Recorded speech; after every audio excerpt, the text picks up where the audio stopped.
We welcome you all for this Alpha AG English service. We are very happy to have you in this evening. We are very happy to see you all at this moment. I hope you are all happy. Amen. Yes, praise the Lord. By the grace of God, we are all safe in His arms. So, my dear brothers and sisters, so let us start this English service with a word of prayer. Let us close our eyes and join with us in this English service. Our dear loving Heavenly Holy Father, thank you for this evening. Thank you, Lord. You extended our life and you added one more day in our life. Thank you for your grace and love. Thank you for your care in our life, oh Jesus.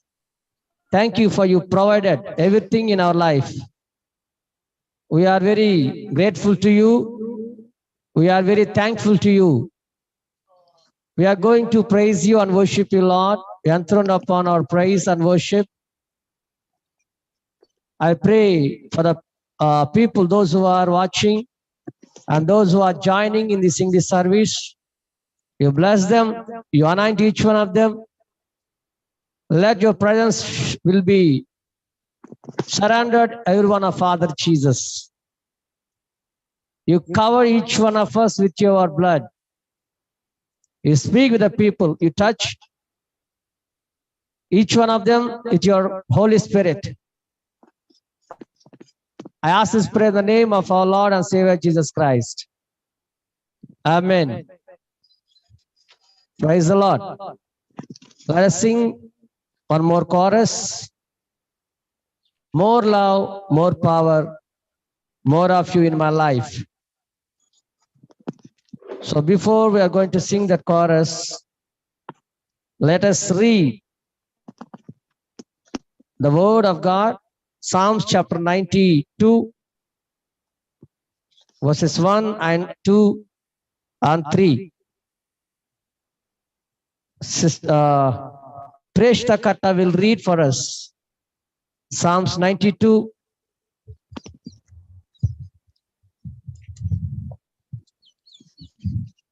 It is good to praise the Lord and make music to your name, O Most High, proclaiming your love in the morning and your faithfulness at night. To the music of the 10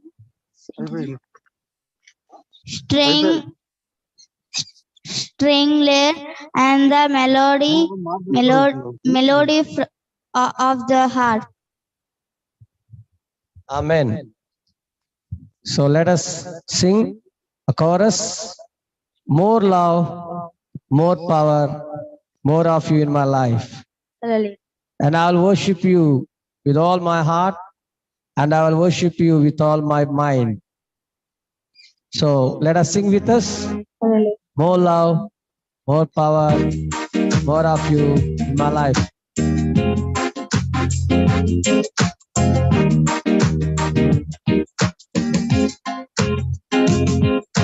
More love, more power, more of you in my life. More love, more power, more of you in my life.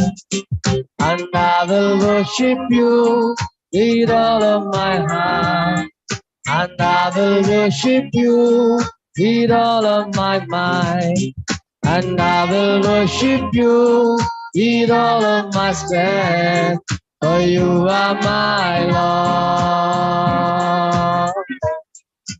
You are my Lord. Come on, sing, you are my Lord. You are my Lord. You are my Lord. Come on, sing more loud. More love, more power, more of you in my life. Come on. More love, yes. More power, more of you in my life. And I will worship you with all of my heart. And I will worship you with all of my mind. And I will worship you with all of my strength. For you are my Lord. So Father, you are my Lord. Come on, sing, you are my Lord. You are my Lord. You are my Lord. One more, sing. You are my Lord. You are my Lord. You are my Lord. For you are my Lord. You are my Lord. Hallelujah. Yes. He is our Lord. Praise the Lord. So now,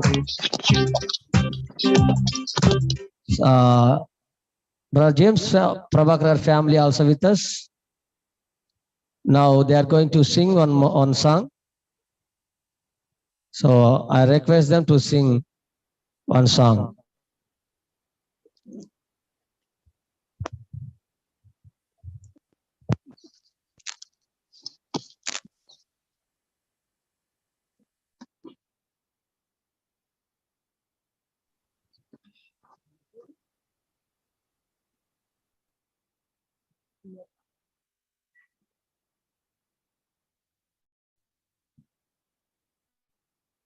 Fear not, I am with thee. Blessed golden way, like a star of glory, lighting up my way. Through the clouds of midnight, this bright promise shown. I will never leave thee, never will leave thee alone. No, never alone. No, never alone. He promised never to leave me, never to leave me alone. No, never alone. No, never alone. He promised never to leave me, never to leave me alone. Steps unseen before me, hidden dangers near. Nearer still, my Savior, whispering be of cheer. Joys like birds of springtime to my heart have flown, singing all so sweetly. He will not leave me alone. No, never alone. No, never alone.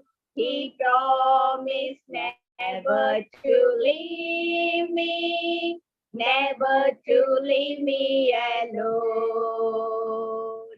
No, never alone. No, never alone. He promised never to leave me, never to leave me alone.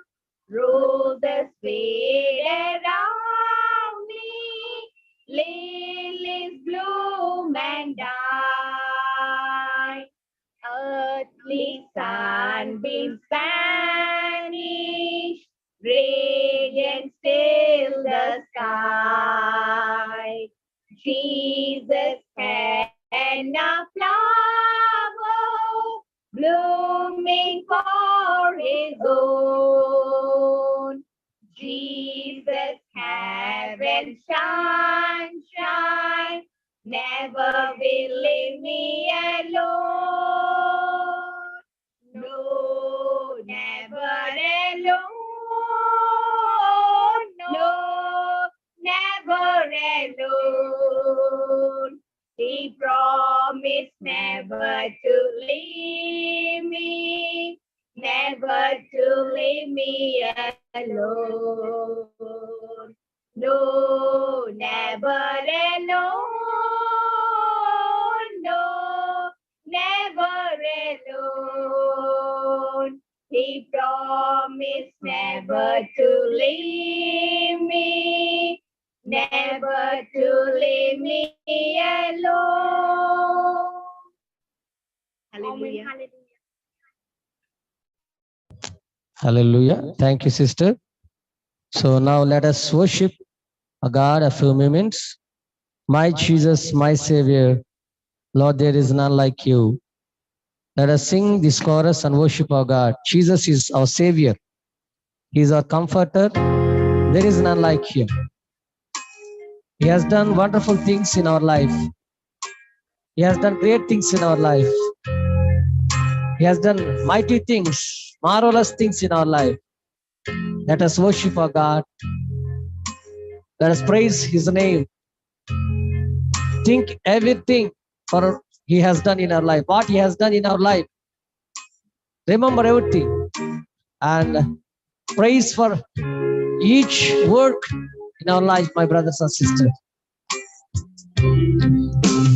My Jesus, my Savior, Lord, there is none like you. All of my days, I want to praise the wonders of your mighty love. My comfort, my shelter, tower of refuge and strength, but every breath, all that I am, ever since worship you. Shout to the Lord, all the earth, let us sing. Power and majesty, praise to the King. Mountains bow down and the seas will know at the sound of your name. I'll sing for joy at the works of your hands. Forever I'll love you, forever I'll stand. Nothing compares to the promise I have in you.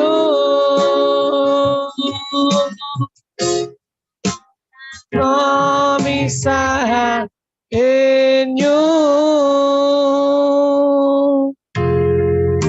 Our dear loving Father, thank you for this beautiful time you have given us to worship you, to praise you, and to listen your word. Now we are going to hear your word through your servant. You anoint her. You use her with your vessel. You speak through her mouth. You send your word Your word will give us light. Your word will give us strength, healing. Your word will encourage us. It will lift up us. So you speak with us through your servant today. Lord Jesus, I commit your servant with mighty hand. Your poured Spirit of God. Lord Jesus, I commit each one of us into mighty hand. I ask this prayer in the name of our Lord and Savior Jesus Christ. Amen. Amen. I request Pastor Magaru to take over this time.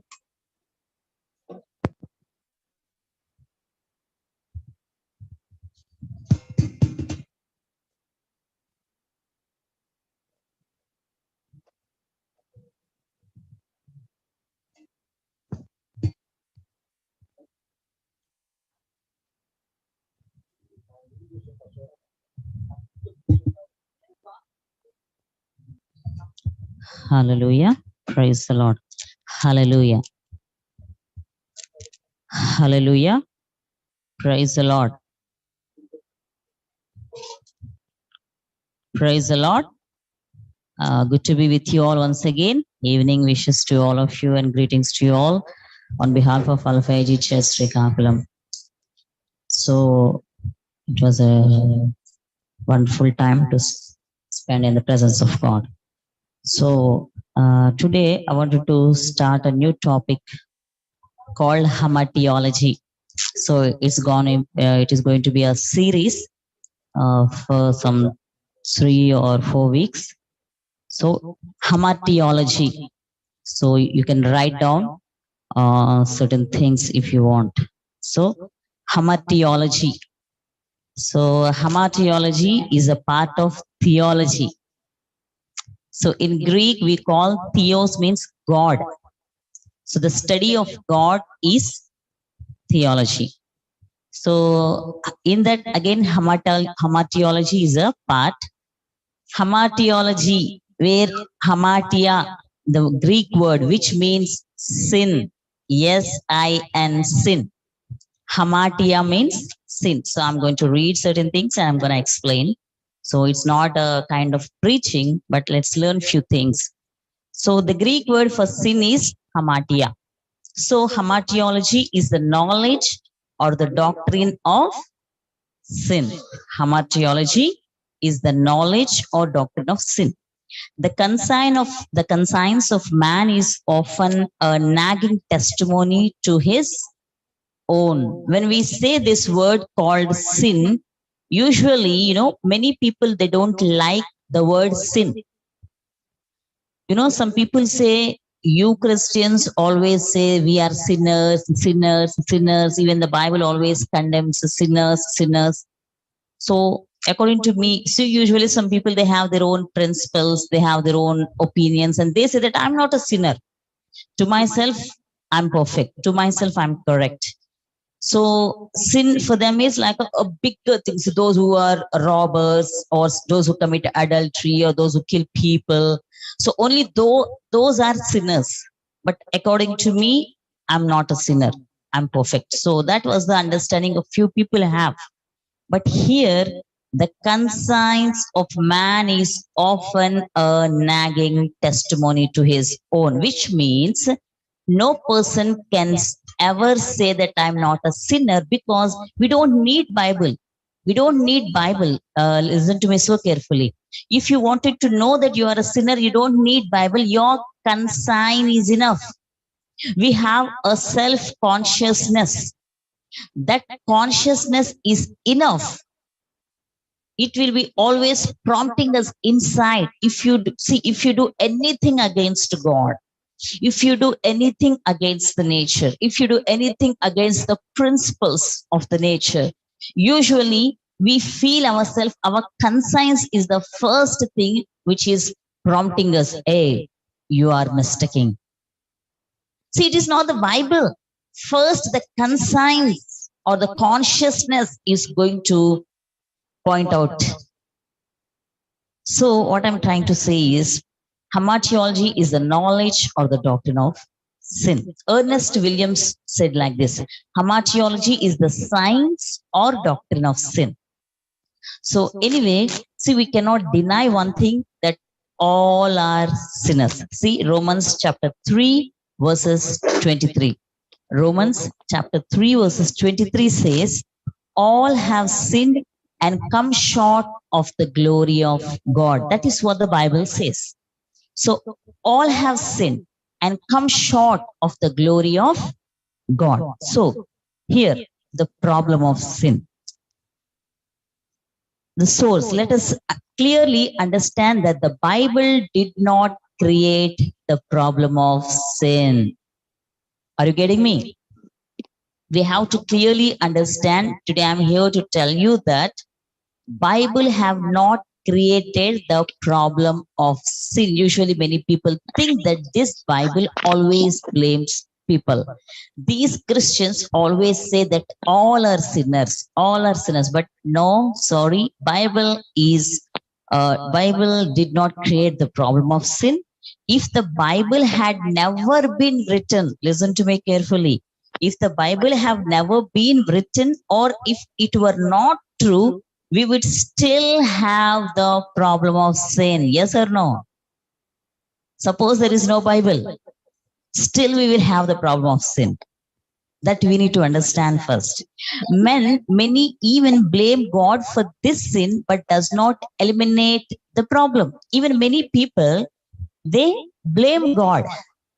They say, see, this God, why he created the people in this way? Why did he create the people? And why did he come to save us? Why it is not necessary? So usually, recently I heard many in some YouTubes, they say, why God creating a human being? Why God putting the tree in the Garden of Eden? And why again saving? Why all these things? So I'll come back there. So you should not blame God for sin. The curse of sin is still upon us. No matter if you say many things to God, no matter if you say that God is responsible for this, because since he is the author, he did everything, so he is also the author of sin. No matter whatever you say, the curse of the sin is upon you. That cannot be taken out. That we need to understand. So, just because God is the creator of all things, it does not follow that he is the author of sin. No, we can never say that. Because God is the author, and we knew that without God, nothing can be created. So we can never say that God is the author of sin. How? Come, let's go to the scriptures. Job chapter 34, verses 10. Turn your Bibles to Job chapter 34, verses 10. Please, this is a bit confusing, but we got to understand this. This is something important and necessary. So Job chapter 34, verses 10. So listen to me, you men of understanding. Far be it from God to do evil, for the Almighty to do wrong. This shows that God will never do mistakes. God will never do wrong. See, the scriptures entirely exclude such a thing that God is perfect. He never do mistakes, or he never do any injustice. And one more thing is Isaiah chapter 6 verses 3. Please turn your Bibles to Isaiah chapter 6 verses 3. And they were calling to one another, holy, holy, holy is the Lord Almighty. The whole earth is full of his glory. So, who is God? God could not possibly sin because he is holy. Sin is something opposite to holiness. And the nature of God is holiness. So the nature of God is he is always a holy one. So there is no chance that he can sin because he is holy. And thirdly, turn your Bibles to Deuteronomy chapter 32 verses 4.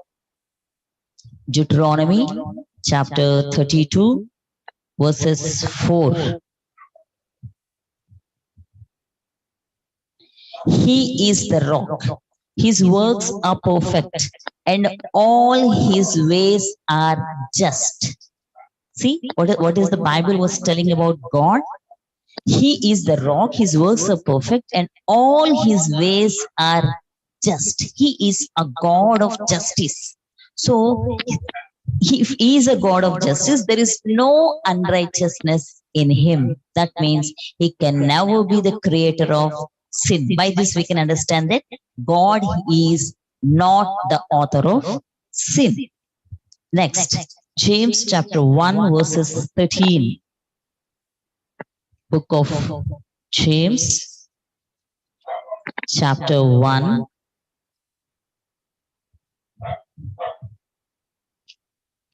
verses 13. When tempted, no one should say, God is tempting me, for God cannot be tempted by evil, nor does he tempt anyone. So, what is the Bible telling here?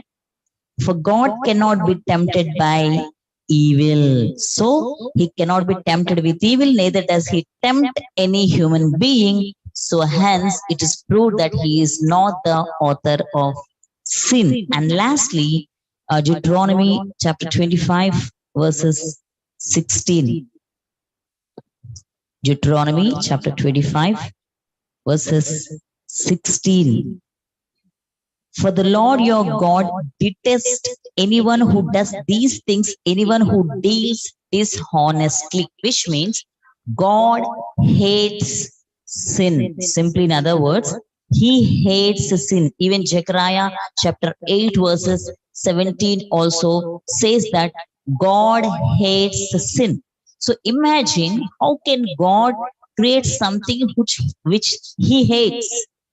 So he is not the author of sin. So in the light of all these scriptures, so far what we have read, if it would be blasphemous to make God the author of sin. Suppose if anybody says, since God have created everything, so he only created sin, that means it would be blasphemous, because God is holy, he is a righteous one, he is a God of justice, and he can never tempt anybody to evil. So he is not the author of sin. So coming to the main point, then we have a question, then why did God permit sin? Yes or no? If he is not the author, at least he should permit it.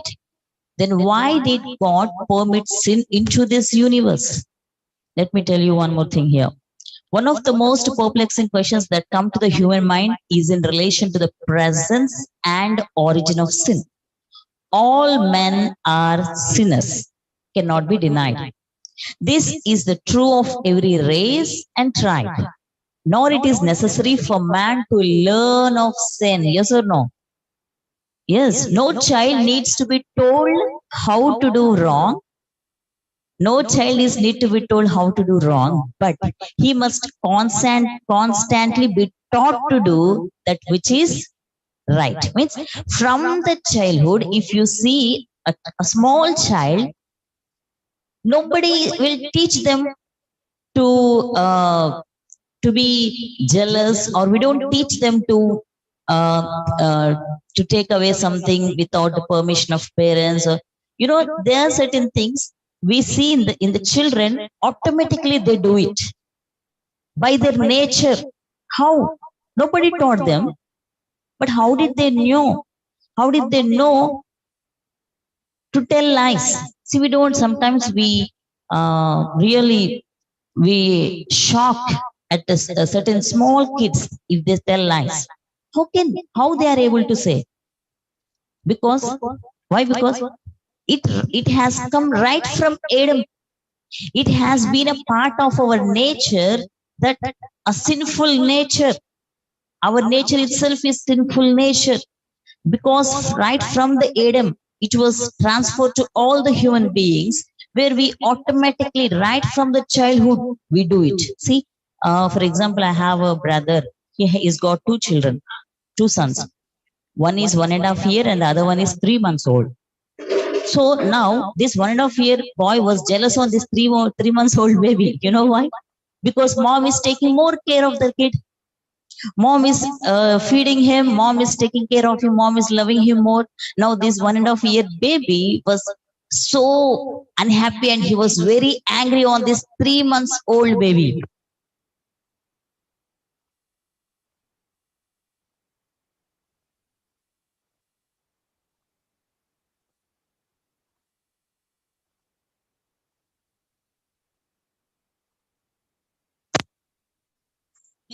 Angry. He's so angry. So what I'm trying to say is here, see that the little children, but it is by their nature, they are trying to, they're feeling jealous, they're telling lies. All this is because of the nature of sin. So here, one of the greatest unanswered questions of all time has been why God, in his infinite wisdom and power, should have allowed sin to come into the universe. So now we have a big question. Why did God allow them? If he is not the author, then at least why did he allow? See, the same big question we have, that why did God put the tree in the Garden of Eden? Suppose if you don't put that tree in the Garden of Eden, no problem at all. So it would have been a good thing if God have not put any tree in the Garden of Eden. This is the bigger question from the ancient ages, where many philosophers, theologians, and scientists have struggled vainly to find an answer. So, philosophers, even theologians, scientists, all of them, they have failed about this question. But today, let me tell you something. Certainly, God was not taken by surprise when he saw the sin in heaven. You know, actually, why human beings think that because of the Bible or because of God, these people say sin, sin. These people say that we are sinners. You know, why do they say? Because they feel that sin was started on the earth. But the interesting fact is that sin was started right in the heaven. So leave about the sin on the earth, but sin was started right in the heaven. That we need to understand. So here, neither it is to say that God planned it with all its evil and suffering. It is merely that for good purposes, known only to him, and in spite of the suffering, that it would cause, as well as the awful price of the death of his son, which he must pay, God permitted sin to come. What? First in heaven and then earth. So I wanted to give a few points. Why did God allow sin into this universe? So this is the biggest question where many people have in their mind, that why did God permitted sin into this universe? So these few points will help us to understand the divine permission of sin. Number one, the divine recognition of the creature's free choice. Hallelujah.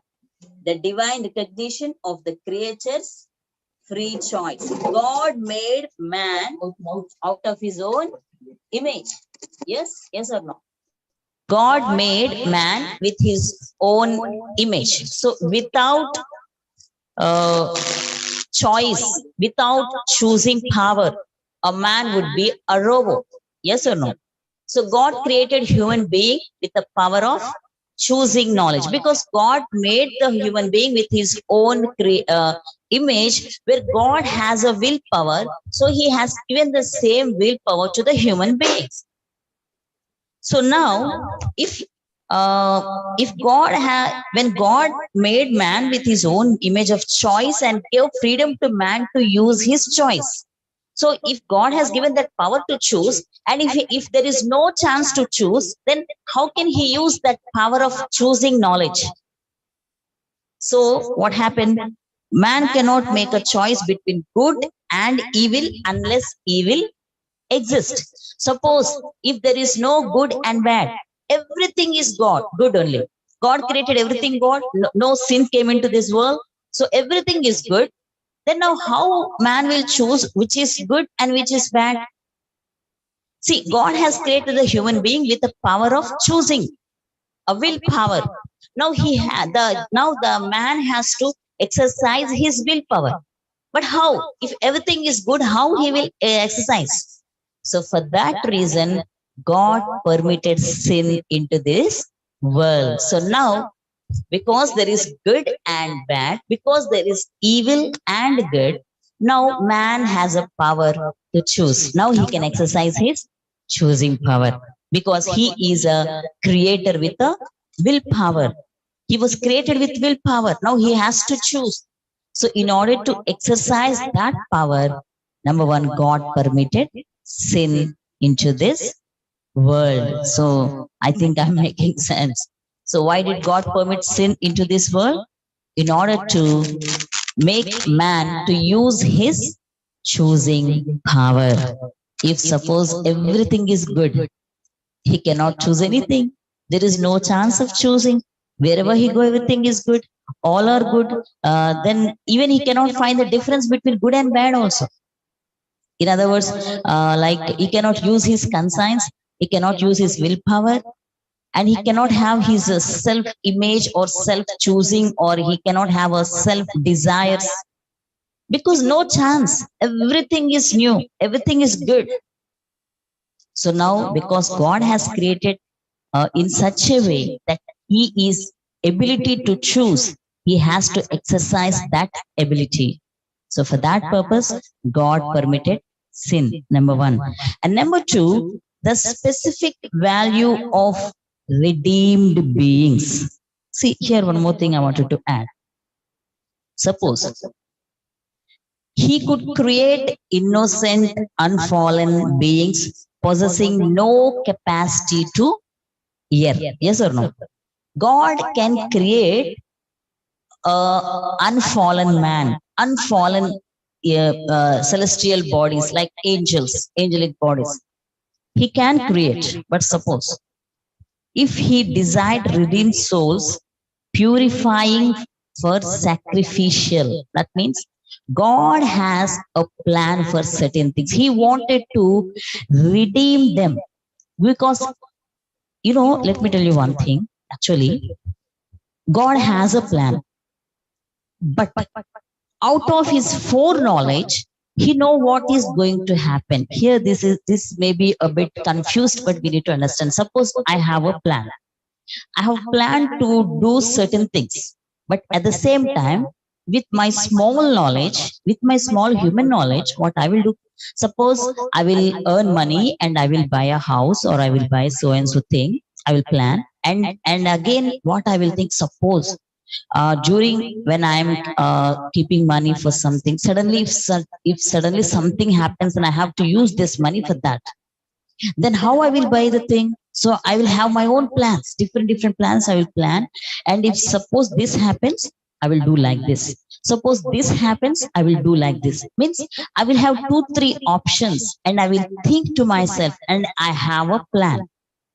But sometimes there will be something happen without my knowledge, and whatever I planned may not be come into existence. Yes or no?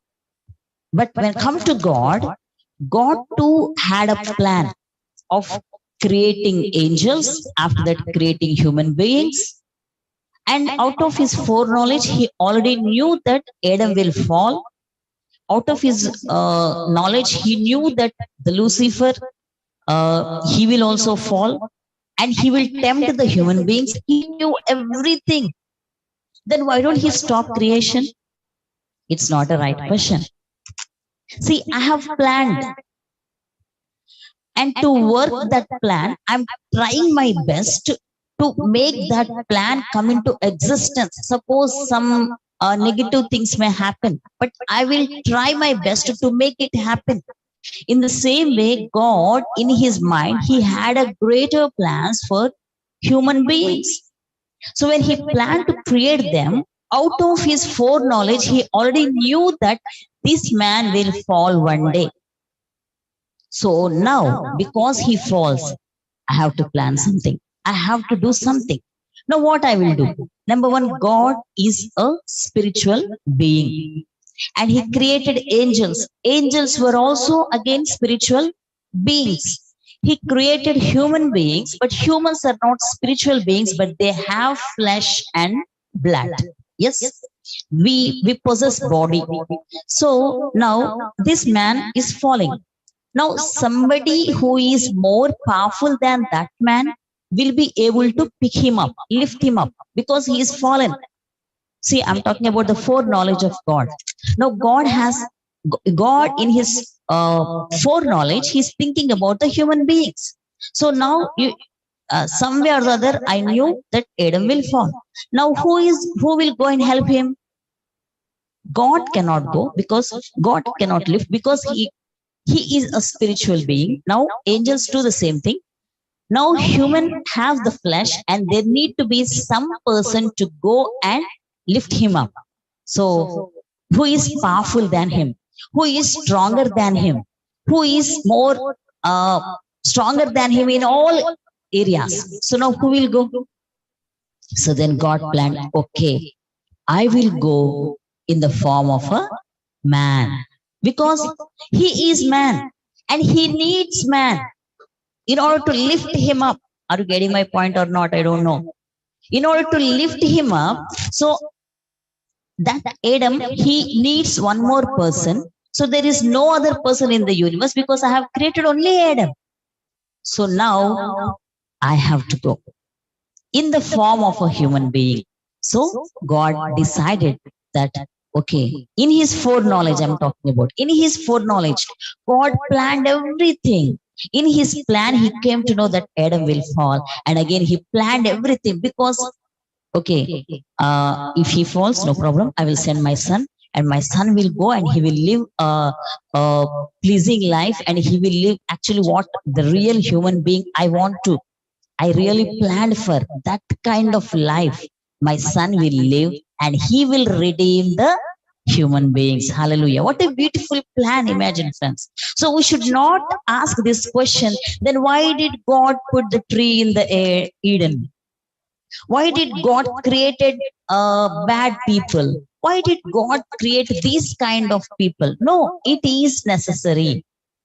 God permitted certain times because he wanted to redeem things, blood, and purchase at an infinite cost because he wanted to give more value to the human beings. He wanted the human beings to know how much precious they are in his eyes. See, when God created Adam, Adam was so precious, Adam was so valuable to him, but Adam doesn't know it.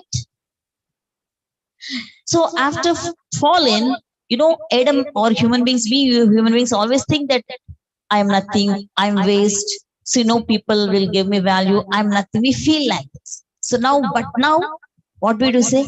Lord, you have given your precious blood for me. You have sacrificed your throat. That means now we are able to understand how much value God is giving to you and me. If not before that, suppose sin doesn't exist, suppose Jesus never come, we can never know the value of a human being in the sight of God. Hallelujah. So we can never understand the value of a human being, which God is really giving to us.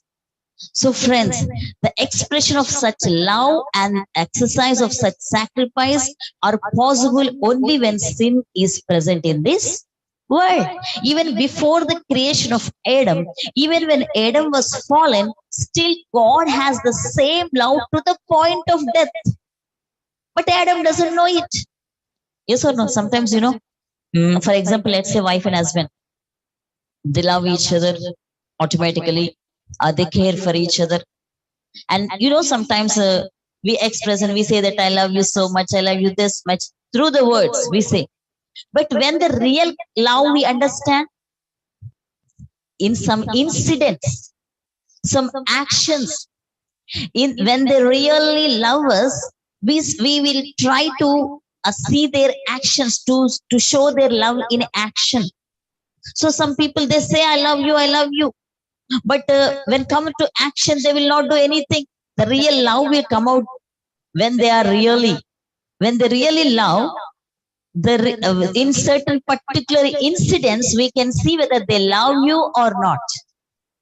It is not necessary to tell with our words, but through action we can understand whether they love you or not, whether they respect you or not, when they give you, whether they give you value or not. But with mouth they say, I love you so much. But when certain situations comes, they're not really loving you. Because that situation will tell us. That is what happened. If sin is not there, Jesus can never come to this world. If Jesus doesn't come to this world, we cannot understand the love of God. So God might have told Adam many times, hey, Adam, I love you so much. Eve, I love you. I love you. I love both of you. He would have spoken many things in the Garden of Eden. Every day he used to come. Every day they used to have some discussion. Both they used to speak to each other. They might have expressed many words. Adam would have told, Lord, I'm the servant of you. But what happened? When the Satan came and tempted, they have fallen away. God too told them, I love you so much. But when there came a chance to die for Adam, he died. Hallelujah. So what I'm trying to say is, not only words, we need actions. So that is the reason. Why did God permit sin? Because he wanted to show his love to the humankind. I love you to the point of death. Hey, human beings, I love you so much that even I wanted to die for you. Without dying, if I say 100 times, still you cannot understand that I love you to the point of death.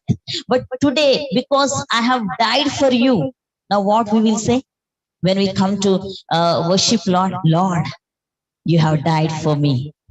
See, the action, the cross shows us that the love of God. And now we really speechless when we remember the cross. And now we were able to understand the love of God through the cross. Suppose no sin. Suppose no tree was put in the Eden. There is no chance for Jesus to come. Then we can never understand the love of God. So that is the reason God permitted sin into this world. So now we were able to understand the love of God. Now we were able to understand the sacrifice of God. Now we were able to understand whatever all the things God has done in our life. Before that, we cannot understand. So, and one more, third point is, why did God permit sin into this world? The acquisition of divine knowledge. See, God's creatures must learn by experience and revelation. See, God always, he is his nature is, he's all-knowing God. He knows everything. And he has given the same power to the human being. Even we can acquire knowledge. See, we know many things through our experience. We know many things through the revelation. So God wanted to reveal, reveal to us. Now God wanted to know us by experience. Not that he, all of a sudden, he come to you and say that, hey, I'm a God. No. God wants human beings to search him. God wants human beings to seek him. That is why the word says, seek his face, seek his face. Learn, search. That is why in Matthew chapter 7, verse 7 says, search so that you may find me. That means he wanted human beings to seek him, to search him, and he wanted human beings to know him through their knowledge and experience. God wants all the human beings to experience him. Yes or no? Even we, as a human beings in our day-to-day life, we experience many things. See, without experience, we can never understand certain things. We can never understand without experience. It's quite common that if any person fall ill, what do we say? If they say headache, what we will say? Only headache. Just for headache, you're sleeping, as if it is a big thing. But suppose if the same headache comes to us, when you come to that experience, then you will sleep. Sure. Then you will say that, Babare, I'm getting headache. That means we human beings can never understand certain things without knowledge and experience. That is why God creatures must learn by experience and revelation. Man must learn concerning good and evil until and unless you can, if you don't understand what is good and what is bad, you cannot analyze what is evil, then you can never understand the greatness of God. Let me read out this for you. Man must learn concerning good and evil. He must realize the sinfulness of sin if he is to attain in any degree to the knowledge God possesses, but he cannot attain to such knowledge unless sin exists as a living reality which is ever demonstrating its sinful character. Suppose if we are not sinful, suppose we are perfect, then we can never understand the perfectness of God. We can never understand the greatness of God because there is sin within us. Because of that sin, we are going through certain experiences, and there we feel the weaknesses comes out. Then we will understand the power of God. Then we will understand, we will exercise the power of God. When we come to the knowledge that I am a sinner, when we by experience we know that I am not worthy or I am not able to do this by myself, that is the time where you will understand the power of God, and that is the time where you wanted to depend upon God. So for that reason, God allowed sin into this universe. So don't misunderstand God, because God wanted to do certain things. He has made human beings, he put human beings into problem. No. But see, God, he has a purpose. He always do everything with a purpose. So in his foreknowledge, because God already knew that what is going to happen in the future, so God has planned all these things to come into existence, and because of that knowledge only, he allowed all these things to happen. He allowed. So okay, let them. So not for the evil. We need to understand, not because God allowed sin into this world doesn't mean that all the people should sin and they should go to hell. No, that is not the main remedy or main thing of God, main plan of God. But he wanted to redeem them, because that is why he already planned Jesus Christ. That is why he planned Jesus already, because as soon as even right from the Genesis, book of Genesis, chapter 3 verses 15, it is called the proto-evangelion, which means the first evangelism. It is the first gospel right in the Genesis. That means it shows the plan of God. He has planned for the redemption of human being right in the Genesis. So you cannot say that such a hard God is, that why did he allow sin into this world when he knew that the Satan is going to tempt Eve and Adam and they're going to fall? Why was he silent? He was silent because he wanted to show all of his love to the human beings. He was silent because he wanted to show his sacrifice. He was silent because he wanted to redeem them, because he is a God of justice. Not that in his plan, God planned Adam to fall. No, God didn't plan Adam to fall. But out of his foreknowledge, he already knew that I have created human beings, but I knew that they are weaker beings, and I knew that one day they will fall, because I have given this power of choosing, and I knew that they will choose bad. They failed to choose good. I knew it out of my knowledge. So what I will do is, I will redeem. As a God of justice, I have to punish them. Yes or no? Yes. As a God of justice, they deserve punishment. They deserve death. Okay, let it be.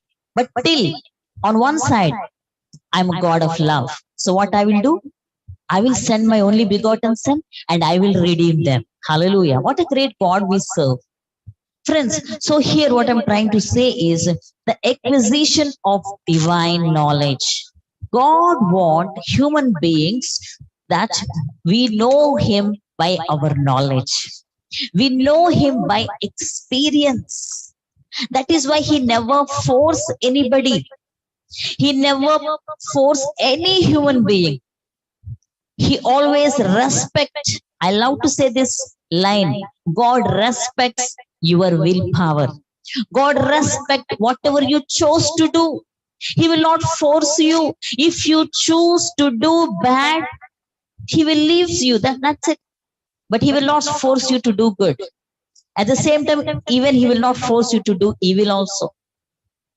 So what I'm trying to say is the acquisition of divine knowledge. And fourth point is the demonstrations of the divine hatred of evil. See, God hates evil. But how do we know? He hates something. He don't like it. But how can we know it? If sin doesn't exist, we cannot understand that God hates sin. Yes or no? So when there is good and bad, now we know that yes, my God doesn't like bad. My God doesn't like evil. How do we know? Because it exists. Suppose it is not there, then we can never understand that God hates evil. So the demonstration of God's wrath to sin would be possible if only there is evil present. So evil is not present in this world. So we can never understand that God hates sin.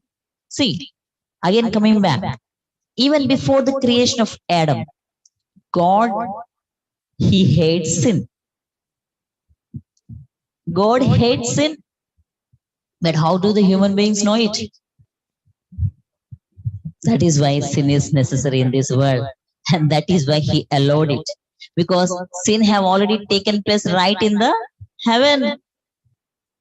And He hates sin. And how do the human beings will come to know? That means that sin should be existed even on the earth. Until and unless the sin would not be existed on the earth, human beings can never understand that God hates sin. That is why God permitted sin to come into this world. So fifth point is the righteous judgment of all evil. See, God is a righteous one and He is a righteous judge. So the nature of God is righteousness. And again, same point.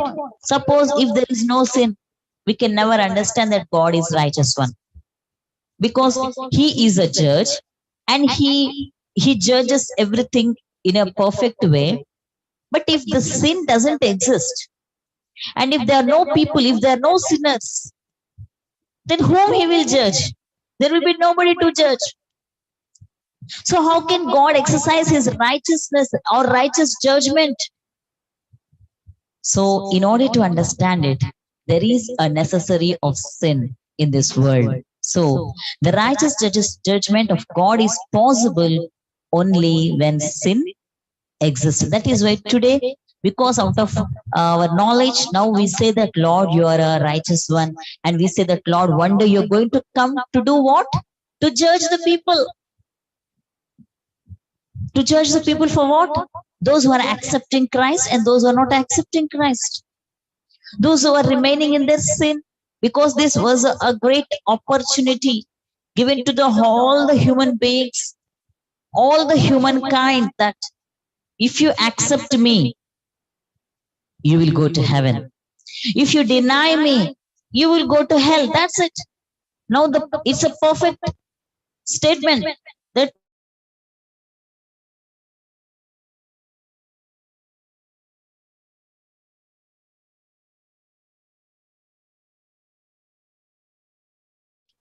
suppose you accept me, automatically I will take you to the heaven. So if you have not accepted, automatically you will be thrown into the fire of hell. That's it. So now the people cannot say anything. Why? Because he is a righteous judge. Everybody knew about sin because sin is existing in this world. So they have a knowledge of sin. So now they understand that God is a righteous one because God is a person who can never sin or who can never do any unrighteous thing. God is a person who can never be unjust. So the sin is because of the existence of sin, we can understand the righteousness of God.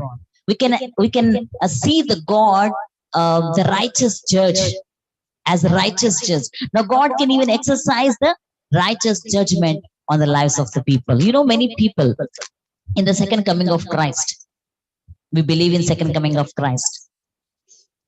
What happens? You know, I think many people will say, Lord, we don't deserve heaven because they don't accepted Christ.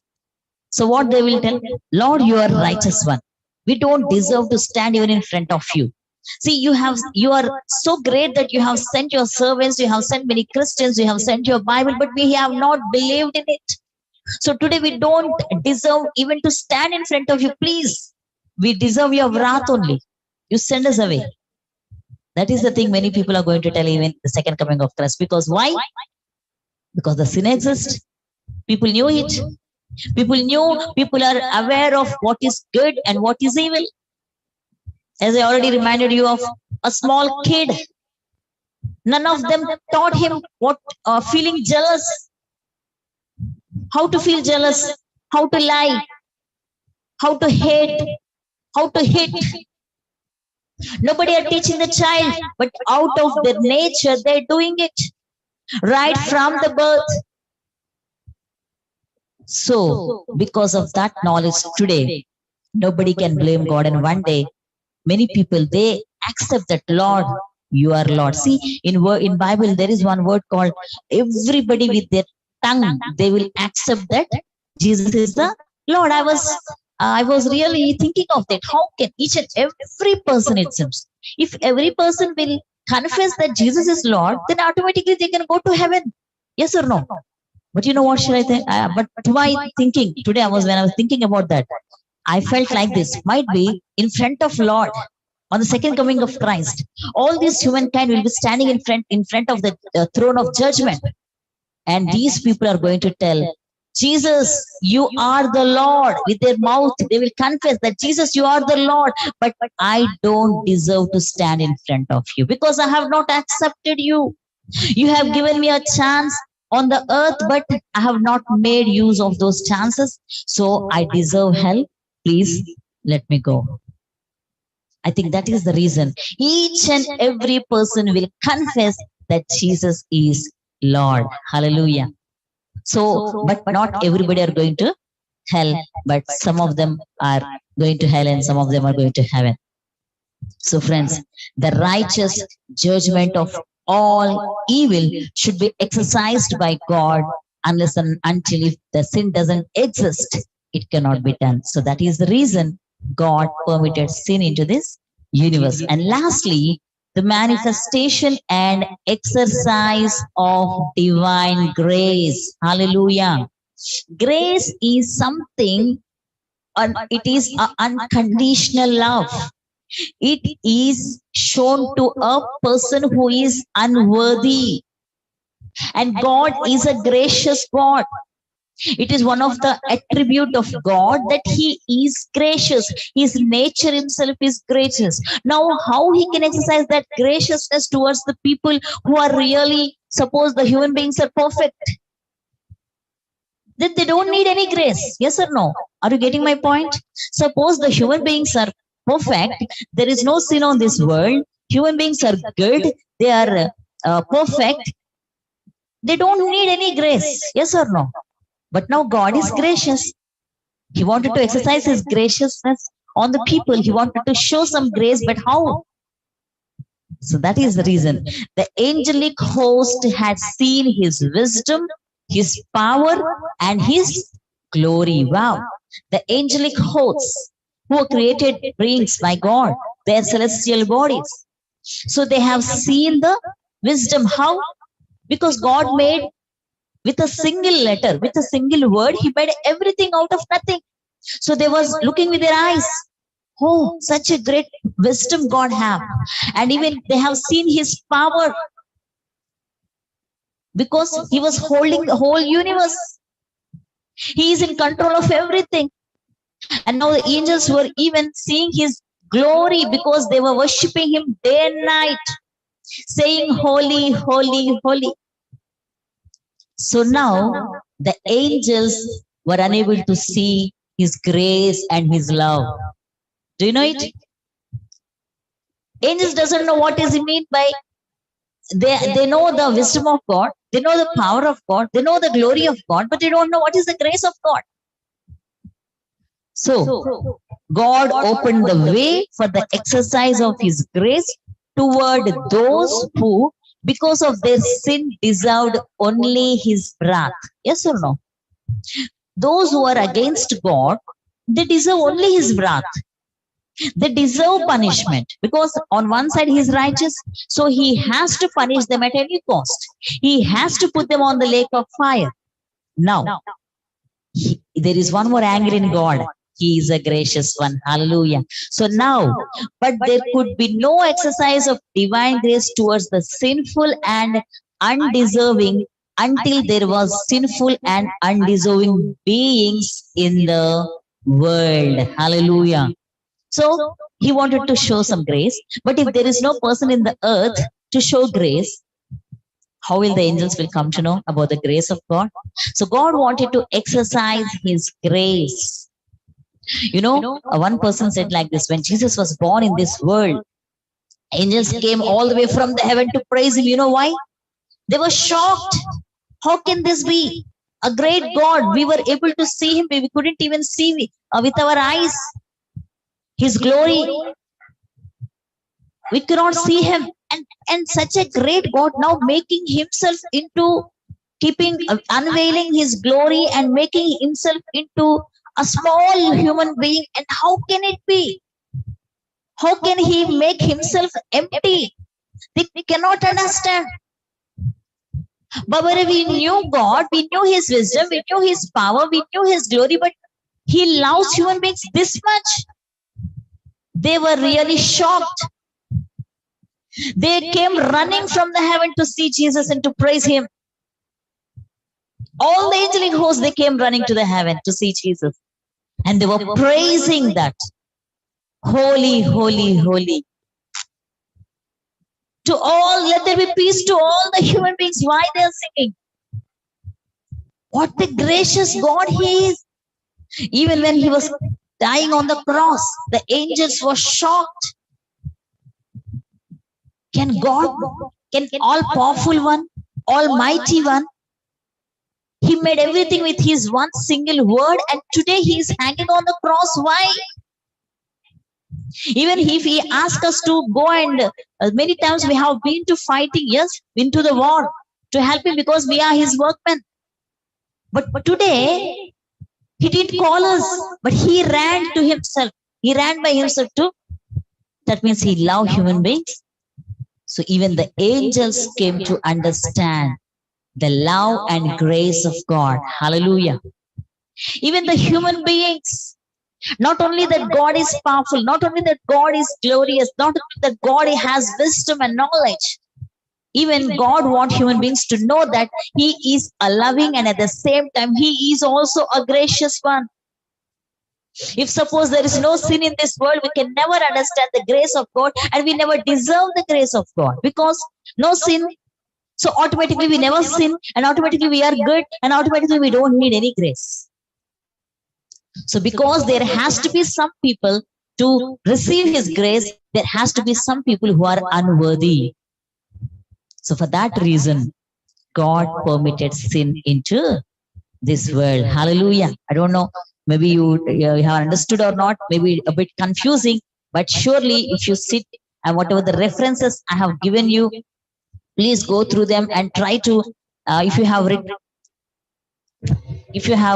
written them, please try to read it and try to understand them so that really it will be helpful to for you. So one more time, I'm going to repeat it that Why did God permit sin?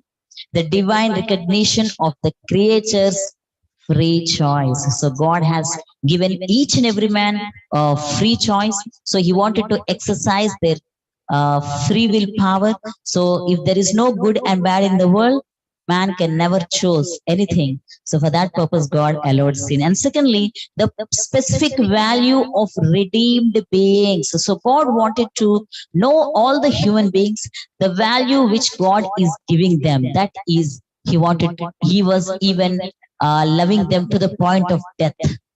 That means today, what is our value? The blood of Jesus. We are redeemed. He has planned. He has paid. It is not a small thing. So now, such a great value God has given us. No other person in this world have given you such a value that he gave his only begotten son. He gave his blood, ransom for all. So such a great value. So in order to understand it, God permitted sin. And thirdly, the acquisition of divine knowledge. So God wants the human beings to know him, but through the knowledge and revelation. See, suppose, let me tell you here one small example, wife and husband. So before marriage, his parents will say that my son is so loving, so caring, no bad habits. So they will be giving all kinds of testimonies about their son, yes or no? Even on the other side, the girl parents were also giving good testimony about my girl. She is so she cooks very well. She takes care, hardworking. They will be giving many things, all kinds of testimonies. But when this is all knowledge. So now the boy will have some knowledge about the girl, and the girl will have some knowledge about the boy. Now, revelation. What is revelation? When they both come after marriage, when they stay in one home, when they stay together, then comes the revelation. Then not only the knowledge what I have about him, but now I have the revelation what really his parents were told was true or not. Yes or no? Now I will see whether that much loving or not, caring or not, or respecting or not. When it will happen? When you have the revelation, when you stay together. That's what God, not only he wants human beings to know him through the knowledge, but he wants everyone to have experience. God wants us to experience him, experience his love, experience his care, experience his authority over our lives. God wants us to experience his care in our lives. But how will it happen if you are perfect in everything? If there is no such thing called even in this world, you can never understand the power of God in your life.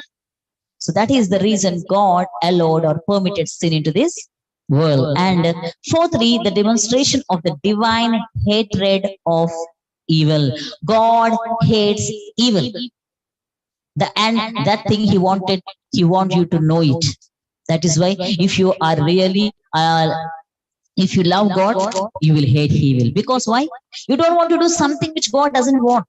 You don't want to like something which God doesn't like. Because if you love God, automatically you wanted to do something which is pleasing God. And when you come to know that God hates sin, automatically you don't want to sin. Though he has given you the choice. Though he has given you the choice to sin or to be pure, but still you chose to live pure life because because you have a knowledge that God hates sin. Hallelujah.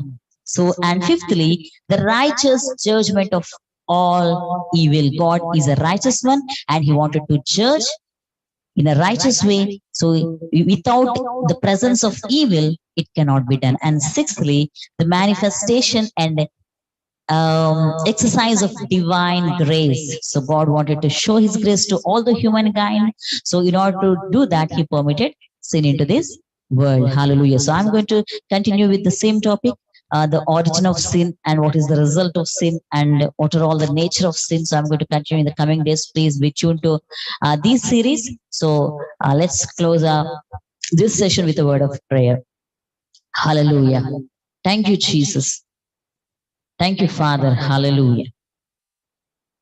Hallelujah. We worship you, Lord Jesus. Hallelujah. Let's close our eyes and please, friends, you might be having this big question from many days in your heart that why did God put the tree in the Garden of Eden?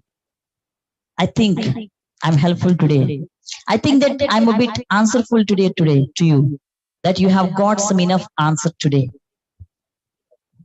I know that at least today you got some answer for that question, because God has given you the power of choosing. So he wanted you to exercise that power, and he wants you to choose good. So that is why never say that, Lord, why did you brought that person in front of me? Lord, why did you bring that? Why did you allow that situation in my life? No, God have allowed that situation because he want to exercise your willpower. You have a power, man. You have power to choose good. God want you to choose good. And God wanted to show. He want you to know through knowledge and revelation. God want you to have experience. God want you to experience his love. He's waiting for you. Hallelujah. Please close your eyes and please think about for this. You might be having many times, Lord, you might be asking God many questions that, Lord, why this happened to me? Why these things happened to me? Why only to me? No, don't blame God and don't ask questions. Try to understand. Try to experience the power of God in your life. Give chance to God. He wanted to work within you. He wanted to show your power. He wanted to show his life. He wanted to show his love. He wanted to strengthen you. Hallelujah. Hallelujah. As the deer pants for the water, so my soul longs after you. You alone are my heart's desire, and I long to worship you. As the deer pants for the water, so my soul longs after you. You alone are my heart's desire, and I long to worship you. You alone are my strength, my shield. To you, O Lord, may my spirit yield. You alone are my heart's desire, and I long to worship you. You alone are my strength, my shield. To you, O Lord, may my spirit yield. You alone are my heart's desire, and I long to worship you.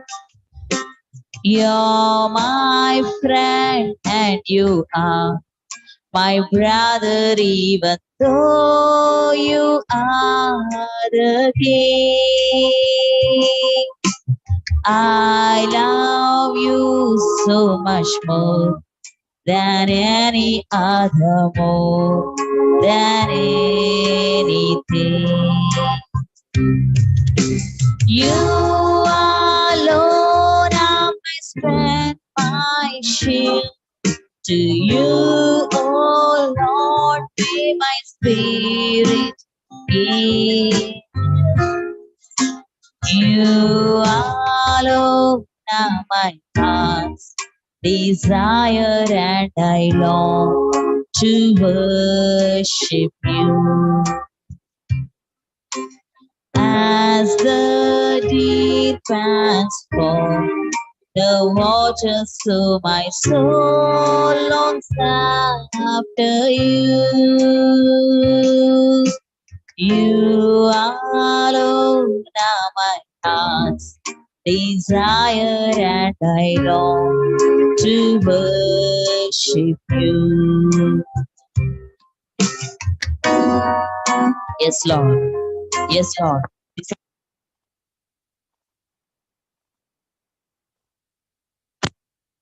Jesus, wonderful word which you have sent to us, Lord Jesus.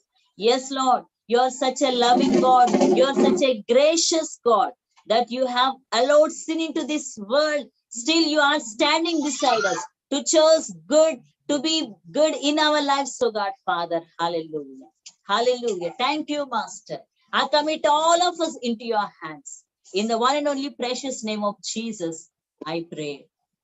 Amen. Amen. Thank you. May God bless you all. ఇంకో శరణ్ అక్కడ add